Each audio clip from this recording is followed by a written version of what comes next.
جی جناب، اب آپ یہ مچھلی دیکھ رہے ہیں، یہ ابھی ہم نے پکڑی ہے اور یہ حلال ہو چکی ہے، اور یہ آپ دیکھیں یہ پراپر سانس لے رہی ہے، اور یہ ابھی ہم نے تالاب سے پکڑی ہے۔ اچھا، اس کو دکھانے کا مقصد یہ تھا کہ موسیٰ علیہ السلام کی قوم پہ نا من و سلویٰ نازل ہوتا تھا، اور من و سلویٰ میں خشک مچھلی اللہ تعالیٰ آسمان سے بھیجا کرتے تھے، آسمان سے بھنی ہوئی مچھلی بھیجا کرتے تھے جناب موسیٰ علیہ السلام کے لیے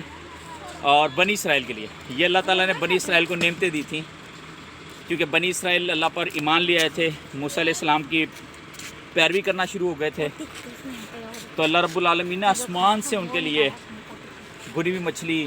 نانے گندم یہ نازل کیا کرتے تھے۔ تو یہ دیکھ لیں، ہم نے ابھی مچھلی پکڑی ہے تالاب سے، تاکہ آپ کو ہم یہ بات بھی اس واقعے کے ساتھ ہی بتاتے چلیں۔ اور مچھلی کے حوالے سے ایک اور بات، جناب یونس علیہ السلام جو اللہ کے رسولوں میں سے تھے، تو جب وہ مچھلی کے پیٹ میں تھے تب انہوں نے دعا مانگی تھی، لا الہ الا انت سبحانک انی کنت من الظالمین، اور اللہ تعالیٰ نے ان سے وہ غم دور کر دیا۔ پھر انہیں ایک ایسی قوم کی طرف بھیجا، یہ دیکھیں ابھی بھی ایک ایسی قوم کی طرف بھیجا جہاں 1 لاکھ سے زائد لوگ ان پر ایمان لے آئے۔ تو جب اللہ رب العالمین کو پکارتا ہے، اللہ رب العالمین سے رجوع کرتا ہے، تو اللہ تعالیٰ بے تحاشا اجر دیتے ہیں۔ جزاک اللہ، تھینک یو۔